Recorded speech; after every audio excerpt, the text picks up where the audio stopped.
Today's topic will be JoJo's Bizarre Adventures and why Will always wins. In Araki's story, the person with the strongest will wins the fight. This happens throughout parts 1 to 8, and so far, this has never stopped. I'll be showing two examples of how Araki does this using two parts that I didn't cover in my essay, and some fun facts about Araki. Back when JoJo's parts 1 to 3 were airing as mangas like Fist of the North Star were really popular. Really tall and muscular characters were loved and were really well liked. So if a story didn't have at least one, it wasn't very popular. So Araki decided to make his first four protagonists tall and muscular. When mangas like Naruto, Hunter x Hunter, Fairy Tail, and Bleach came out, they were instantly popular, and they didn't have the tall, muscular, macho characters because the writers focused on writing more than the character design. In order to keep up with the ever-changing demand for well-written characters, Araki decided to tone down on the height and muscles and focus more on the story. Araki tends to write his characters with amazing luck, which lets them change their fate near the end of the story. This happens in every single one of the parts except for part 1. And also, Araki drew his first story in grade 4. Notice how Joseph on the left is way more muscular, but Naruto on the right is way more popular. For my first example, I'll be talking about part 6, Stone Ocean. Pucci, the image on the right here, is the main villain of Stone Ocean, but he won. This goes against the regular story arc where good triumphs over evil. This was because his will was way stronger than everyone else's. His will to kill all the Joestars and reset the universe triumphed over Jotaro and Jolene. The main summary of part 6 is simple. Jolene, the main character, is a 19-year-old inmate who was framed. While in prison, Jotaro, her dad, broke out because he had found that the main villain, Pucci, had framed her in order to kill her, and because she was a Joestar. After learning of Pucci's plan, Jotaro, Jolene, and a few others attempted to kill Pucci, but they failed because of his new powers of time acceleration and gravity manipulation. This video shows what happens.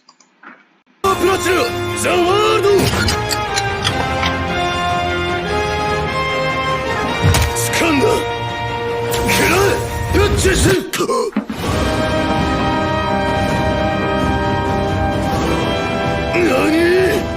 ョリーンのスタンドを使ってアナスイへ攻撃を行った遅れた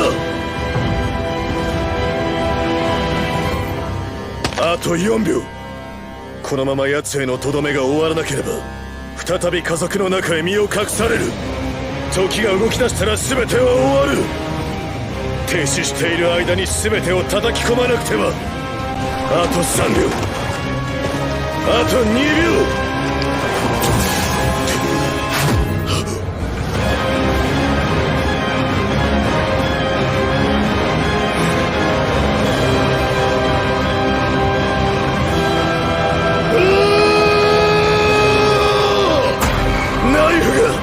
落下途中神父はすでに空中へ投げていたかつてディオがやったように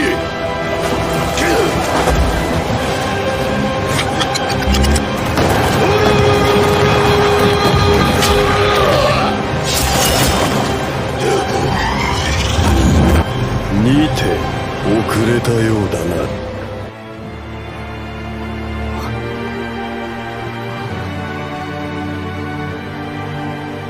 ジョースター家は血統ゆえに誇りと勇気から力を得運命に勝利してきただが弱点もまた血統ゆえに空城城太郎娘がお前の弱点なのだ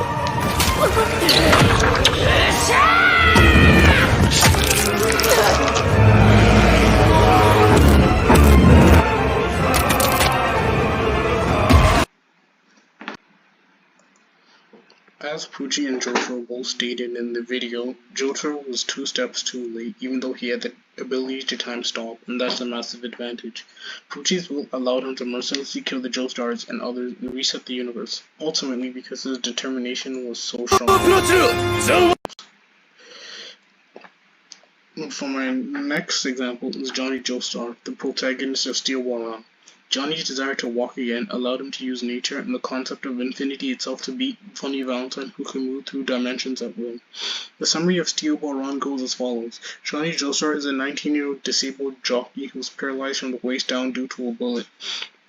Johnny met Gyro, who's a proficient spin user. Once Johnny found out that spin can make him walk again, he and Gyro worked together throughout the story to make sure that Johnny would walk again. Through the battles in the story, Johnny used nature and his wits to evolve his abilities and even beat Valentine's abilities. The following video is a compilation of what happened during the final battle between Johnny and Funny Valentine.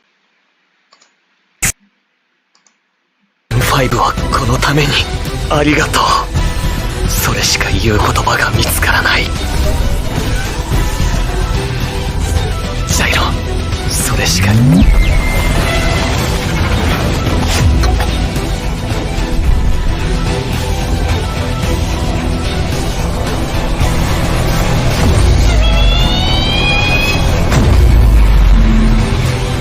ここで全てを終わらせる。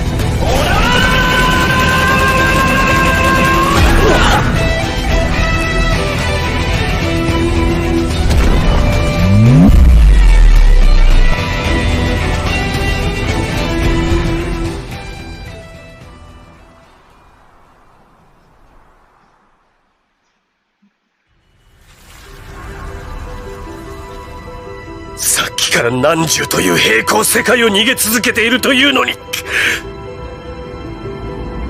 一体いくつの次元を超えれば、まさか私は無限に生き埋めにされ続けていくということなのか。 Just look how determined Johnny was throughout the video. He didn't falter once. Although he lost his hand and was bleeding out, he still confronted Funny Valentine in hopes to kill him, and he also broke those dimensional walls. Looking at Funny Valentine, it's no wonder he lost. He was faced with someone whose abilities were just as strong, if not stronger than him, and he messed up severely, and lost all hope of winning.